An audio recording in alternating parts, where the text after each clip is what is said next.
Olá você, muito boa tarde. Está no ar o Pauta Aberta desta sexta-feira, dia 6 de maio de 2022. Obrigado pela sua companhia aqui neste que é o seu noticiário da tarde na TV Evangelizar. Vamos juntos então, a partir de agora, com os nossos destaques do jornal de hoje. O desmatamento bate recorde histórico na Amazônia. Números de abril apresentados pelo INPE, o Instituto Nacional de Pesquisas Espaciais, revelam que pela primeira vez os alertas mostram uma área afetada de mais de 1.000 quilômetros quadrados na região. A Petrobras anuncia os lucros da empresa no primeiro trimestre deste 2022, 44 bilhões de reais registrados de janeiro a março deste ano. Na Ucrânia, a sexta-feira está sendo de movimentação da Cruz Vermelha e da ONU para a retirada dos civis que ainda estão na área da usina siderúrgica de Azovstal em Mariupol, no sudeste do país. Já são 72 dias de guerra e a inteligência militar britânica informa que os russos avançam com dificuldades até para ocupar a região separatista do Donbass. No programa de hoje, a gente traz detalhes do show do padre Reginaldo Manzotti na abertura da Expo Ingá em Maringá. E o espetáculo das folhas de outono, que transformam uma avenida em Curitiba em ponto turístico e também ponto de encontro daqueles apaixonados por fotografia. Fique ligadinho com a gente, Pauta Aberta desta sexta-feira já começou.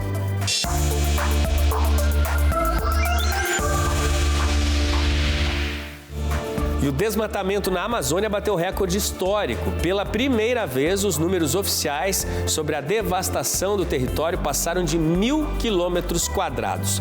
Esses números foram divulgados hoje pelo INPE, o Instituto Nacional de Pesquisas Espaciais. Os números impressionam e assustam. O desmatamento na Amazônia passou de 1.000 quilômetros quadrados em abril e bateu recorde para o período. De acordo com os dados do Sistema de Alertas DETER-B do INPE, que faz o mapeamento das áreas desmatadas mensalmente. Segundo os ambientalistas, isso é grave, porque abril ainda é um mês de chuvas na Amazônia, o último do chamado inverno amazônico, quando geralmente a derrubada de árvores diminui por causa do clima. Antes do governo Bolsonaro, era raro um dado mensal de alertas ultrapassar 1.000 quilômetros até mesmo na estação seca. E isso de acordo com o Observatório do Clima, que é uma rede de organizações e entidades especializada no monitoramento de temas do meio ambiente no Brasil. Desde agosto passado, os alertas de desmatamento vêm batendo recordes. O Observatório do Clima analisa os dados do DETER-INPE e aponta que no acumulado do ano, os alertas já chegam a 5.070 quilômetros quadrados, 5% a mais do que na temporada passada e já é o segundo maior número da série histórica, perdendo apenas para o recorde de 5.680 quilômetros quadrados em 2020. Os 4 estados que mais desmataram foram Amazonas, Pará, Mato Grosso e Rondônia. E a Petrobras, que é a maior empresa de exploração e produção de petróleo do país, uma das maiores do mundo, registrou lucro líquido superior a 44 bilhões de reais no primeiro trimestre deste ano. De acordo com a estatal, isso é resultado da valorização do preço do petróleo e do dólar neste período. Veja a reportagem. O lucro da Petrobras foi de 44 bilhões e meio de reais só em janeiro a março deste ano, o que representa mais de 3.000% em comparação com o mesmo trimestre do ano passado. Em 2021, 1 bilhão e 300 milhões, que representou queda acentuada por causa dos impactos da pandemia de Covid-19. Já a receita de vendas da estatal foi de 141,6 bilhões no primeiro trimestre. Cerca de 80% dos ganhos do período foram provenientes das atividades de exploração e produção e 20% são referentes a outros segmentos como refino. De acordo com o presidente da Petrobras, José Mauro Coelho, o lucro da estatal se deve a uma reformulação no processo administrativo, o que trouxe redução nos encargos com pagamento de dívidas e investimentos com eficiência. Com as mudanças, foi possível dar mais retorno ao acionista, em especial à sociedade brasileira, representada pela União. Enquanto a Petrobras conta os lucros, o Ibovespa quase zerou os ganhos obtidos neste ano. Ontem, a queda registrada no pregão chegou a 2,81%, com a bolsa fechando a 105.304 pontos. Foi o pior patamar desde 11 de janeiro, quando estava acima de 103.700 pontos. O avanço agora, desde o início deste ano, é de apenas 0,46%. Banco Uninter em queda de 50,38% e Localweb ON com recuo de 48,18% tiveram as mais expressivas baixas. SLC Agrícola com alta de 35,69% e Cielo com avanço de 36,84% tiveram registrados os melhores resultados desde o início do ano. Está chegando o Dia das Mães, hein, gente? Uma data que é muito especial e que deve aquecer a economia. Mas cuidado, os preços dos produtos mais procurados subiram quase 11%, de acordo com o levantamento divulgado pela Confederação Nacional do Comércio. Mesmo com este cenário, os lojistas apostam no aumento das vendas. Quem traz mais informações para a gente é a repórter Fabiana Fantucci. Olá, Fabiana. Olá, Odilon. Muito boa tarde para você e para todo mundo que acompanha o Pauta Aberta. O Dia das Mães é a segunda data mais importante para o comércio. Por isso, os lojistas paranaenses estão otimistas. Eles esperam um aumento de 19% nas vendas nesse período. Os empresários acreditam que vários fatores contribuem com a melhora no movimento, como, por exemplo, a retomada das atividades pós-pandemia, a vacinação contra a Covid e, principalmente, o saque extraordinário do FGTS e a antecipação da primeira parcela do 13º salário para os aposentados. Já no cenário nacional, os comerciantes estão divididos. 29% ainda estão preocupados, 36% esperançosos e 30% ainda não sabem, preferem aguardar a melhora do cenário econômico. Mas tem um setor que está otimista de verdade, o setor das floriculturas. Os lojistas esperam um aumento de até 50% nas vendas de arranjos e buquês. O que não pode é deixar a mamãe sem presente, né, Odilon? Eu volto com você. É isso aí, Fabiana. Eu já comprei o da minha mãe e tenho certeza que você também já comprou o presente da sua mãe. Valeu! Em Santa Catarina, em várias regiões, o dia começou coberto por um tapete branco. A geada chegou. A Serra Catarinense amanheceu assim hoje, branquinha. No Vale dos Caminhos da Neve, em São Joaquim, a vegetação ficou coberta por gelo, que foi se formando durante a madrugada. A mínima no estado foi registrada na cidade de Urupema, 1,4 grau negativo às 7 horas da manhã. E mesmo com o frio, os catarinenses puderam observar uma chuva de meteoros nesta madrugada. Foram mais de 300. As imagens foram feitas da estação de monitoramento de Monte Castelo, no norte catarinense. Segundo um astrônomo, pelo menos 120 eram detritos do cometa Halley. Os fragmentos começaram a aparecer por volta das 3 horas da manhã. Esse fenômeno começou no último dia 21 e vai até o dia 12 de maio. Eta Aquáridas é o nome da chuva e é considerada a primeira grande chuva de meteoros de 2022 e é a chuva mais intensa. Além dela, existe a Orionidas, que acontece em outubro e também é gerada pelos detritos do mesmo cometa. É espetáculo da geada e também dos meteoros em Santa Catarina. Também em Santa Catarina, a destruição foi grande com a chuva dos últimos dias, né? No município de Orleans, no sul do estado, peças que foram construídas às margens do rio Tubarão foram danificadas por um deslizamento numa encosta que soterrou uma estátua famosa e atingiu as conhecidas esculturas do paredão. O local continua isolado para não colocar em risco a vida de quem tem o hábito de passar por ali. Além de enchentes e alagamentos, de acordo com a Defesa Civil do Estado, pelo menos 3 pessoas morreram em consequência das chuvas em Santa Catarina.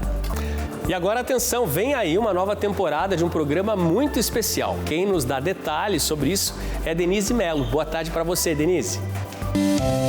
Olá, Odilon, boa tarde, os telespectadores aqui do programa Pauta Aberta. Eu sou Denise Mello e venho aqui para fazer um convite especial para todos vocês.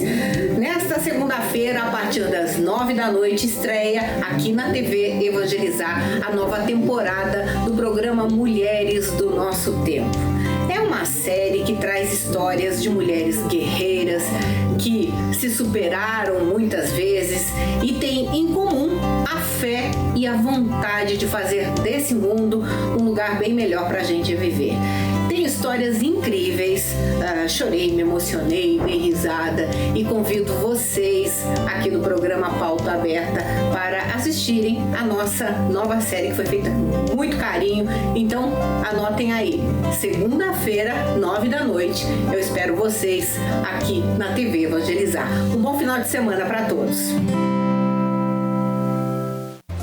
Mulheres do nosso tempo. E começou ontem à noite a 48ª Expoingá, que é a exposição e feira agropecuária de Maringá, no noroeste do estado. Essa grande festa, esse evento que reúne tecnologia, produtores rurais e milhares de visitantes, voltou a acontecer depois de 2 anos, por causa da pandemia. Ontem, a abertura teve missa e teve também um show com o padre Reginaldo Manzotti. Veja na reportagem da Luciana Macedo. Após 2 anos sem acontecer por conta da pandemia, a Expoingá voltou a ser realizada. A abertura da feira, que é uma das principais do Brasil, contou com a celebração de uma missa presidida pelo arcebispo metropolitano de Maringá. A emoção é muito grande, tanto para o povo, para as pessoas que vêm depois dessa pandemia, mas também para mim, porque é a primeira Expoingá aqui em Maringá. O padre Reginaldo Manzotti foi o convidado especial da noite e participou da celebração. Após a missa, ele fez um show de evangelização, abrindo a programação cultural da 48ª edição da feira em Maringá.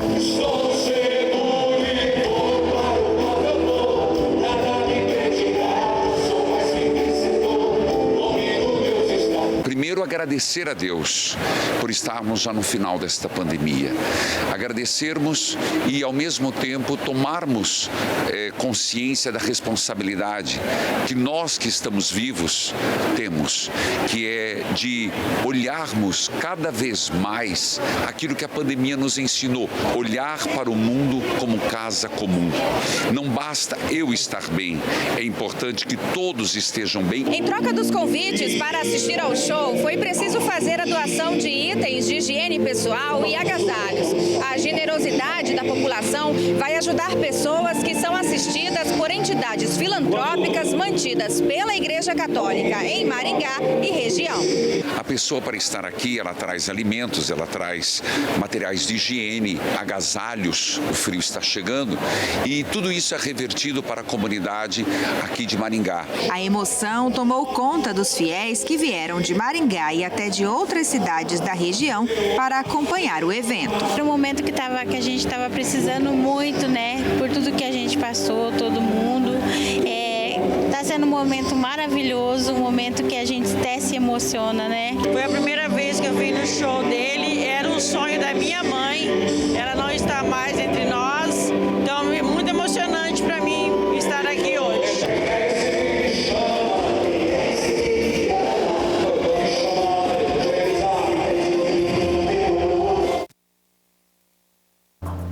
Que momento, com o padre Reginaldo Manzotti na abertura aí da Expoingá. Veja a seguir a beleza e o espetáculo das folhas de outono que transformaram em ponto turístico uma avenida de Curitiba.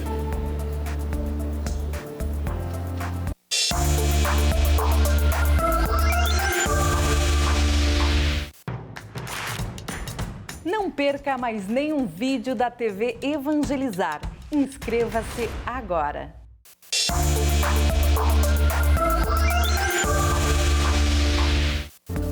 Pauta Aberta está de volta para esse segundo bloco. A você de casa, sempre ligadinho aqui no Pauta Aberta, na nossa companhia.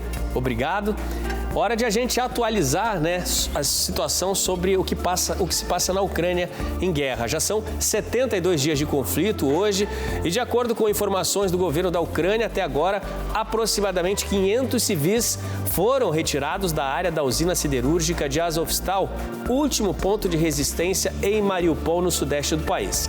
E esta sexta-feira foi marcada por nova tentativa de retirada dos civis que estão entrincheirados na área da usina siderúrgica.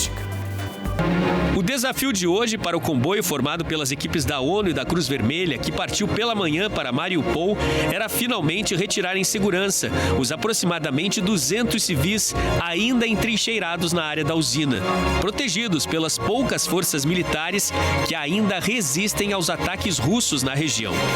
Com a estrutura super protegida, uma rede de túneis que poderia garantir mais segurança era a esperança desses moradores desesperados que há mais de 2 meses procuraram a Azovstal como abrigo mesmo.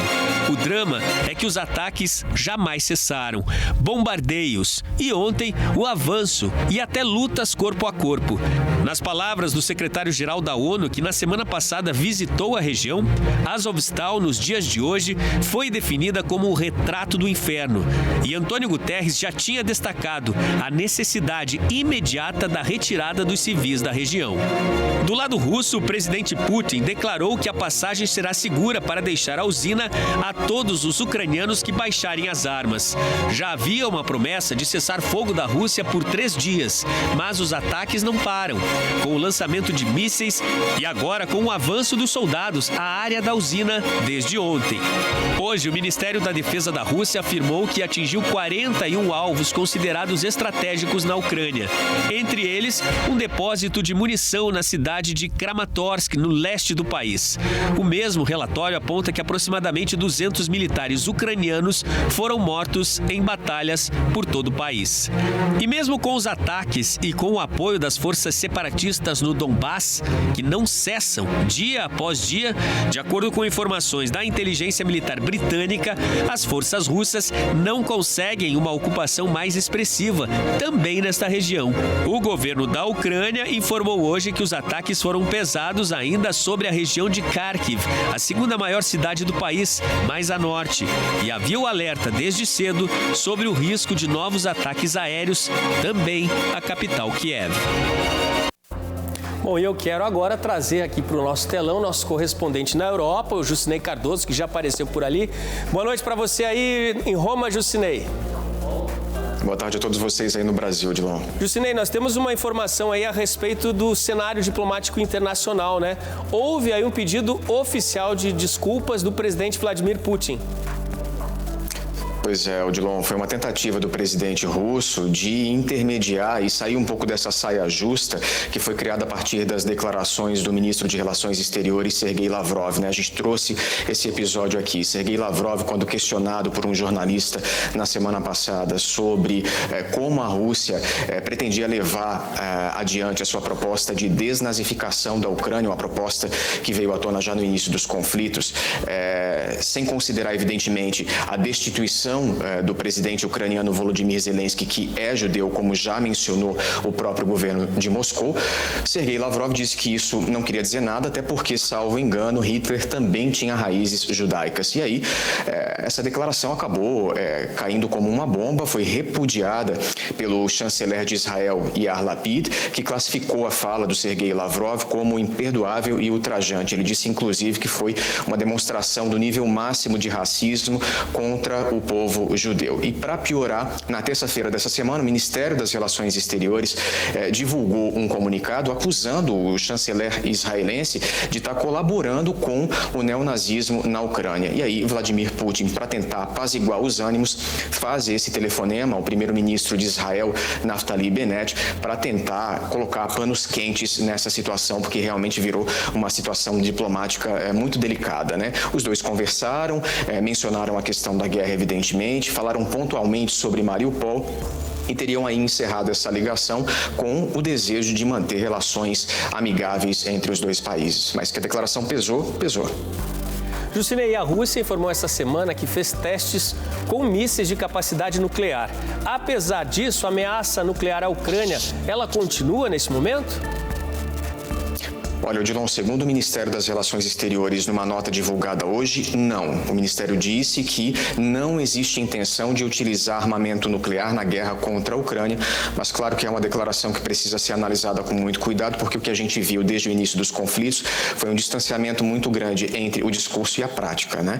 O fato é que, sim, houve esses ensaios de lançamentos de mísseis com capacidade nuclear, numa simulação que aconteceu numa localidade entre a Polônia e a Lituânia. Ucrânia, mais de 100 soldados russos participaram aí desse movimento, né? Segundo os russos, eles simularam ataques únicos e múltiplos contra alvos em zonas de lançamento de sistemas de mísseis, também infraestruturas protegidas, equipamentos, postos de comando. A informação é de que eles também teriam promovido aí ações em condições de radiação e de contaminação química diante de todo aquele discurso que a gente viu na imprensa nas últimas semanas, né? E vale ressaltar que essa não é a primeira vez que a Rússia faz testes com armas militares, né? No último dia 20 de abril, por exemplo, houve aí o lançamento daquele teste, o teste daquele lançamento do míssil balístico de alcance intercontinental, chamado de Sarmat. Inclusive, Vladimir Putin foi a público falar a respeito dessa ocasião e disse que não existia até o momento em nenhum outro país do mundo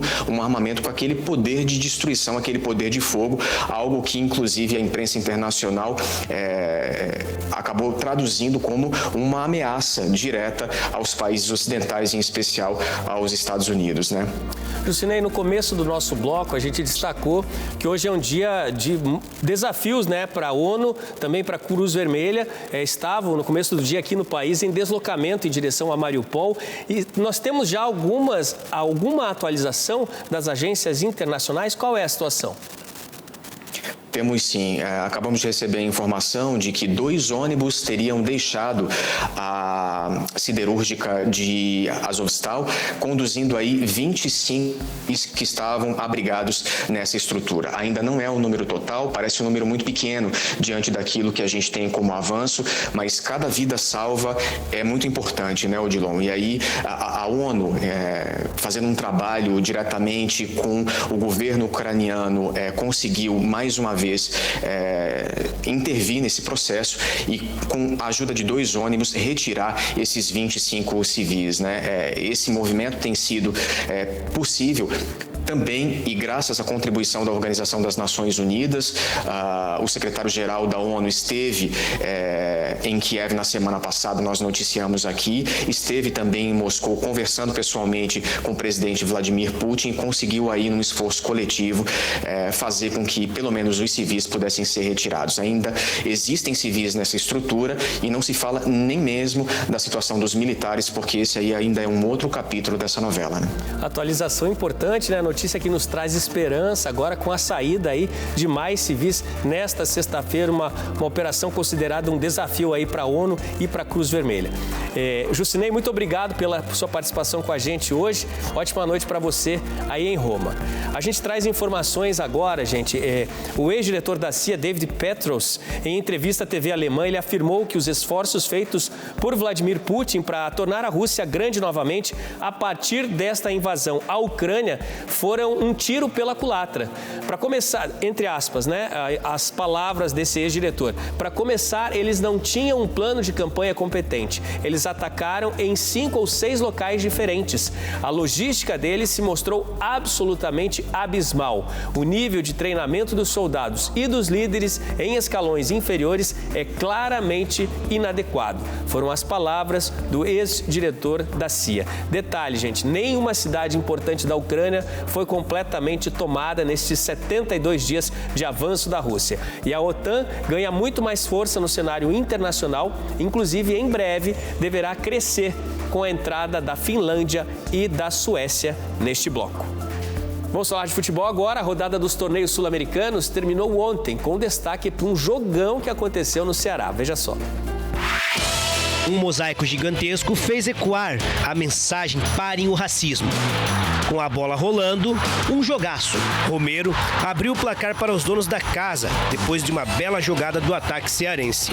Os milionários empataram ainda no primeiro tempo, de pênalti, com Fernandes. Placar final, Fortaleza 1, River 1. O Bragantino jogou contra o Vélez, no Nabi Abichedi. Prato abriu o placar para o Vélez aos 14 minutos do primeiro tempo. E Hurtado empatou para o Massa Bruta. Pela Sul-Americana, o São Paulo viajou até o Chile e ficou no empate em 0-0 contra o Everton. O Internacional atravessou a fronteira Brasil-Paraguai para enfrentar o Guairenha e também ficou no empate. Vera fez o primeiro para os donos da casa e Wanderson empatou para o Colorado. O Santos fechou a participação brasileira na Sul-Americana com vitória, fora de casa contra a Universidade Católica de Quito, no Equador. Juan marcou no final da partida o gol que deu a vitória ao Peixe. Agora eu tenho um convite para você. Venha junto com a TV Evangelizar e a Peregrina Brasil, o padre Rogério de Mello e o diácono Luizinho da Missão Passio Domini conhecer as grandes basílicas europeias na Itália e também na França. Vão ser 16 dias de espiritualidade e imersão na Bíblia, visitando os lugares das aparições de Nossa Senhora, nas histórias dos santos e na cultura destes dois países. Você vai conhecer Roma, onde os apóstolos Pedro e Paulo foram martirizados, o Vaticano, San Giovanni Rotondo, a terra do Padre Pio, e a gruta onde São Miguel o Arcanjo apareceu. A cidade de Lanciano, onde encontra-se o milagre eucarístico, Assis, terra de São Francisco e Santa Clara, e Cássia, cidade de Santa Rita, conhecida como a Santa das Causas Impossíveis. Você vai visitar Pádua, onde está Santo Antônio, e seguirá até Veneza para conhecer a Basílica de São Marcos, belíssima Basílica de São Marcos, onde estão os restos mortais do apóstolo e evangelista Marcos. Depois, vai a Paris para visitar o Santuário da Medalha Milagrosa de Nossa Senhora das Graças, a Torre Eiffel e a Igreja de Sacré-Cœur. Peregrinar nos faz entender melhor as Sagradas Escrituras, afinal, somos todos peregrinos. Peregrinar também é evangelizar, e evangelizar é preciso. Peregrina Brasil e TV Evangelizar, realizar o seu sonho é a nossa missão. Olha só, gente, as folhas de outono, que ganham um intenso tom marrom avermelhado antes de cair para formar aquele tapete da natureza sobre a cidade, dão o tom das cores e emolduram por todos os lados uma avenida que já tornou-se até ponto turístico em Curitiba nesta época. E por trás de todo o espetáculo de cores que deixa tanta gente encantada, saiba que houve também muito planejamento e o olhar generoso de quem está sempre atento às mais especiais imagens da cidade.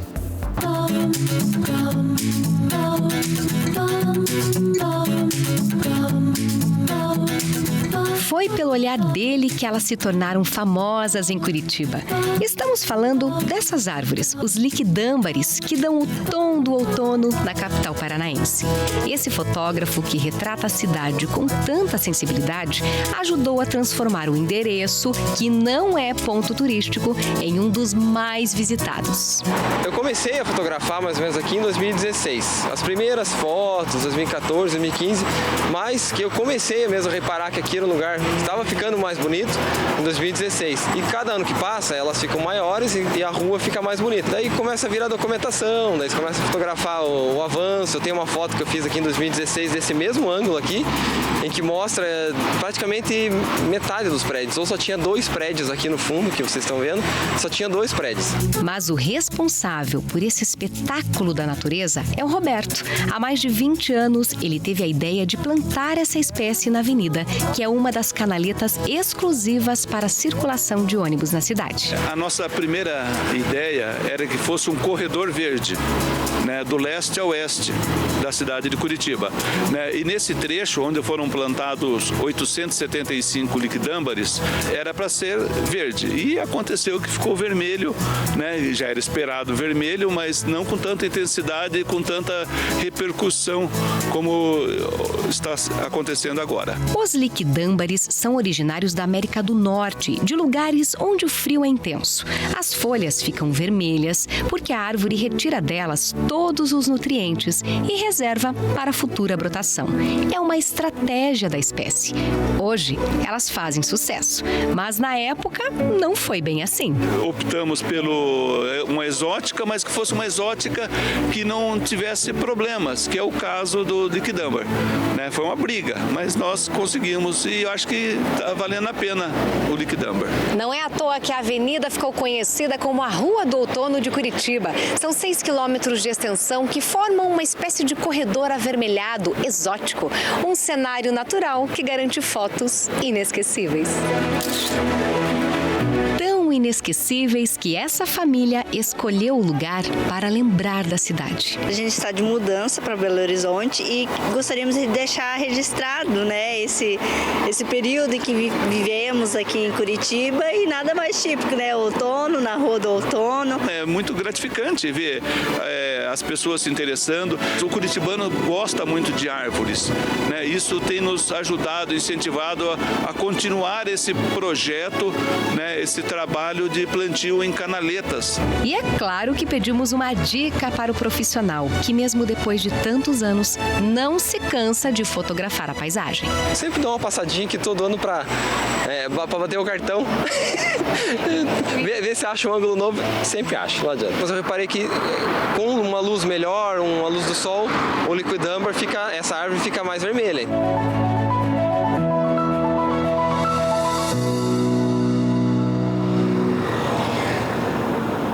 Lindo demais, né? Histórias de planejamento, carinho e cuidado por tantos anos, né? Para presentear moradores e visitantes com toda essa beleza. Lindo de ver, como é bonito. Bom, e com esse encanto dos liquidâmbares de Curitiba, hoje a gente se despede. Um ótimo fim de semana, obrigado pela companhia sempre. Até segunda-feira. Tchau, tchau.